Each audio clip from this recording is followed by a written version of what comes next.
suunnittelee joka joulu lelyosastolle uuden puuauton. Arvakkaas, kuka suunnittelee tänä jouluna? Tänään olisi tonttuissa naamias, että sinne tulee lääkäri Lettukin. Ja minulla olisi hieno poliisin puku. Mutta arvakkaapas pääsenkö? Kuka se täällä joutuu tekemään sen yhden toisenkin työn? Kuopion osastolta terve. Sä piti ihan pistää sillä lailla läpikästä toisen eteen. Tule katsomaan, että miten se pukki täällä oikein hommaa, kun ei kuopiolaista kirjeisiin vastaa. No kiirettä pitää. Niin. Saisiko sitä pukkia aivan jututtaa?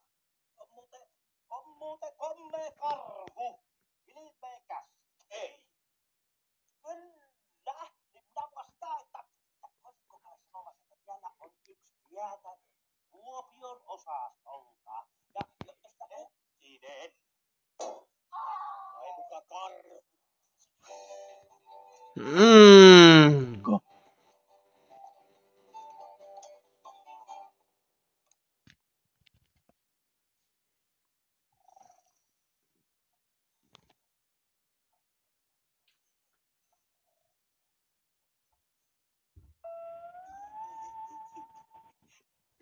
Idealla. Päivää, pukki. Päivää. Pukille olisi vieras tuolla. Ehtiinkö se joulupukki tapaamaan vierasta? Kyllä on kiirettä on. Jos sinä nyt talon päätonttuna olisit minun sijaisenani ja ottaisit selvää, mitä sille vieralle kuuluu. Minua ei saa nyt häiritä. Selvä. Mutta kun vieras on tullut kovin kaukaa. Ei sanokaan enää. Hei. Hyvää päivän jatkoa vaan.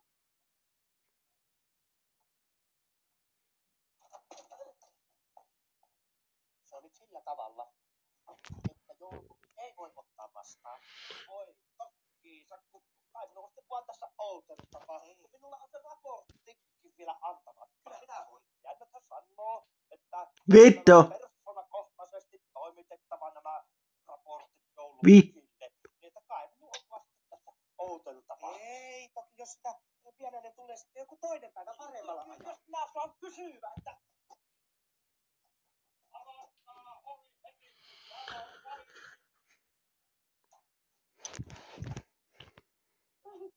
voi pahon siinä.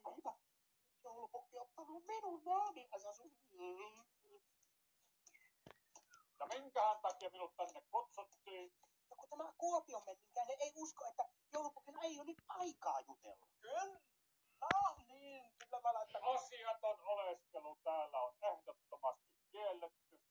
Samoin läpikulku, nurmikon tallaaminen, tupakointi, patikointi ja raportointi. Varsinkin, että raportointikin. No, ei kai tässä sitten auta muuta kuin, että näkemiin vaan sitten. Näkemiin.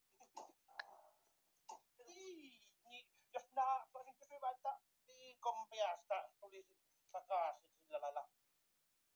Juu, eiköhän se sitten viikon päästä. Näkemiin. Kiitos. No työtänihän minä vain teen. Iski. Mikä muuta kuin toisen naamiaisasu ja vaan lainailee. Kyllä nyt pitäisi joulupukin muisti saada jo vähän äkkiä palaamaan. Niin totta, kun minun nimeni on Toljan Meri.